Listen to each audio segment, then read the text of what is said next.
الرحیم السلام علیکم. میں ہوں ڈاکٹر نذیر صدیقی اور آپ دیکھ رہے ہیں میرا فیس بک اور یوٹیوب چینل. ناظرین کرام، حالت جنگ میں تو ہم دیکھ سکتے ہیں کسی بھی ملک میں یہ کیفیت ہوتی ہے جو اب ہم پاکستان میں دیکھ رہے ہیں. لیکن پاکستان حالت جنگ میں بھی نہیں ہے، لیکن ہماری پوری قوم اس وقت اختلاف، انتشار اور تقسیم کا شکار ہے. آپ زندگی کے کسی بھی شعبے کو دیکھ لیں، بھلے وہ ہمارے سیاستدان ہوں، بھلے ہماری جوڈیشری ہو، بھلے ہماری اسٹیبلشمنٹ ہو، ہمارے میڈیا ہو، ہماری سول سوسائٹی ہو، ہر جگہ پر مایوسی اور تقسیم پائی جاتی ہے. سیاستدان تو ہمیشہ ہی ایک دوسرے کے ساتھ الجھتے رہتے ہیں،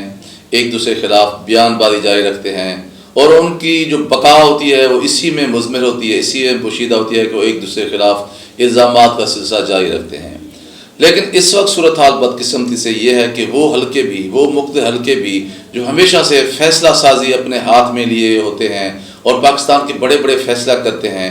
ان حلقوں میں بھی اس وقت جو ہے وہ یکسوئی نہیں پائی جاتی ہے، بلکہ اس وقت وہ بھی شدید دباؤ میں ہیں، بے چینی پائی جاتی ہے. انہیں بھی کچھ سجھائی نہیں دے رہا کہ پیچھے 3-4 مہینے کے دوران جو پاکستان میں ظہور پذیر ہوا ہے یا جو کچھ لایا گیا ہے، اب اس کو کس طرح سمیٹا جائے. میرا خیال ہے اس وقت بلکہ شدید زیادہ دباؤ جو ہے انہی حلقوں پر جو ہے وہ ہم دیکھ سکتے ہیں. سیاستدانوں کی جہاں تک بات ہے، وہ ہر کوئی اپنے اپنے مفادات کا لچھن جو ہے اس وقت وہ تل رہا ہے، اپنے اپنے مفادات کا عرق کشید کر رہا ہے، اور یہ ہمیشہ سے ہوتا آیا ہے. اور ہماری اس وقت اعلیٰ عدلیہ کی صورتحال یہ ہے کہ اگلے دن چیف جسٹس صاحب نے ایک ریفرنس میں کھل کر یہ بیان کیا ہے کہ ہمارے پنجاب کے فیصلے کے حوالے سے حکومت نے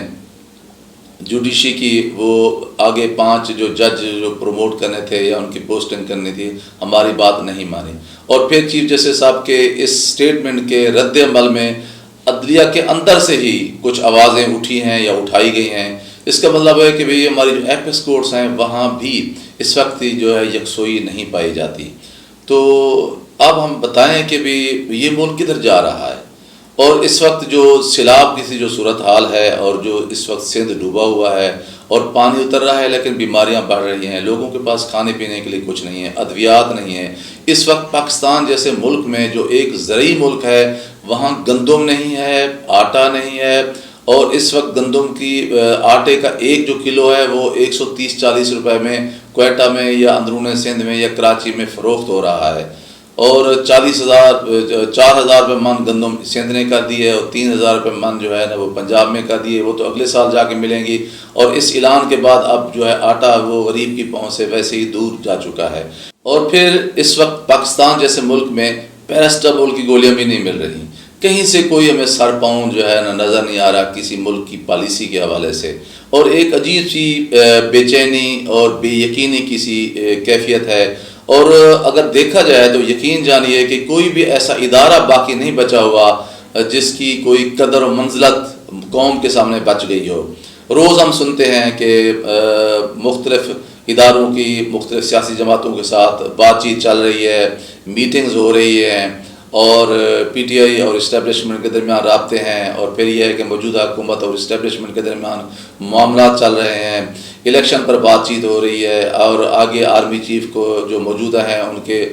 آگے ایکسٹینشن کی بات ہو رہی ہے، یا پھر نئے آرمی چیف کی تعیناتی کی بات ہو رہی ہے. تو آپ یقین جانیں کہ اس وقت پوری دنیا میں ہمارا ایک مذاق بنا ہوا ہے کہ یہ کس طرح کی ریاست ہے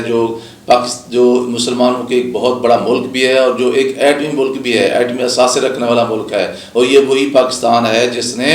افغانستان میں مداخلت کی پاداش میں روس کے ٹکڑے ٹکڑے کرنے میں بھی اپنا کردار ادا کیا ہے. اور پچھلے 20-21 سال کے دوران 70-80 ہزار انسانی جانوں کی قربانی دے کر امریکہ کو بھی افغانستان کی سرزمین پر شکست دینے میں امریکیوں کے باقول ایک کردار ادا کیا ہے. لیکن آج ہم اپنی بقا کے خدشات اور حقیقی چیلنجز سے جو ہے نا اس وقت دوچار ہیں، اور کسی کو کچھ جو ہے سجھائی نہیں دے رہا. اب بھی وقت ہے کہ ہماری قوم کو ہوش کے ناخن لینے چاہیے، اور ذاتی مفادات کا قیدی بننے کی بجائے آگے کی طرف دیکھنا چاہیے. خدایا اس پاکستان کی اس نعمت کو جو ہے نا وہ اس کی قدر کرنی چاہیے، ورنہ وہ وقت دور نہیں ہے کہ جب پاکستانی جو ہے اس وقت وہ شدید مایوسی کے عالم میں ہیں اور بھوک کی وجہ سے ایک دوسرے پر جھپٹ پڑ رہے ہیں. اور کرائم بڑھ رہا ہے، بھوک کی وجہ سے دو لوگ ایک دوسرے کو لوٹ رہے ہیں، اور جن جگہوں پہ سیلاب آیا ہے وہاں اس وقت جو ان کی قسم پرسی ہے وہ آپ سوچ بھی نہیں سکتے، اور ایک ایسا وقت بھی آ سکتا ہے کہ یہ جو غریب اور بھوکے لوگ ہیں وہ مال دولت رکھنے والے لوگوں کے اوپر نہ صرف حملے کر سکتے ہیں، ان کی جائیدادیں لوٹ سکتے ہیں، بلکہ ملک کے اندر ایک خانہ جنگی کا ماحول بھی پیدا ہو سکتا ہے۔ اس لیے فیصلے کرنے میں دیر نہیں کرنی چاہیے، اور ملک کے اندر نیا الیکشن کروانا چاہیے، اور قوم جس کو مینڈیٹ دے اس کو تفویض کرنے دینی چاہیے حکومت، تاکہ وہ اہم ترین فیصلے کر سکے، اور ملک کو اس وقت جو چیلنج ہے مختلف، جو ملک اس وقت جو جہاں پھنسا ہوا ہے اس کیفیت سے باہر نکل سکے، ورنہ بہت مشکل اور انتہائی سنگین صورتحال جو پاکستان کی دہلیز پر دستک دے رہی ہے۔ ناظرین کرام، آپ سے گزارش ہے کہ میرے YouTube channel doctor Nazir Siddiqui کو سبسکرائب فرمائیں، اس ویڈیو کو زیادہ سے زیادہ شیئر کریں، گھنٹی کے بٹن کو ضرور دبا دیا کریں تاکہ میری تمام ویڈیوز آپ دوستوں کی خدمت میں پہنچ سکیں۔ اگلے ویلاگ تک اجازت، السلام علیکم۔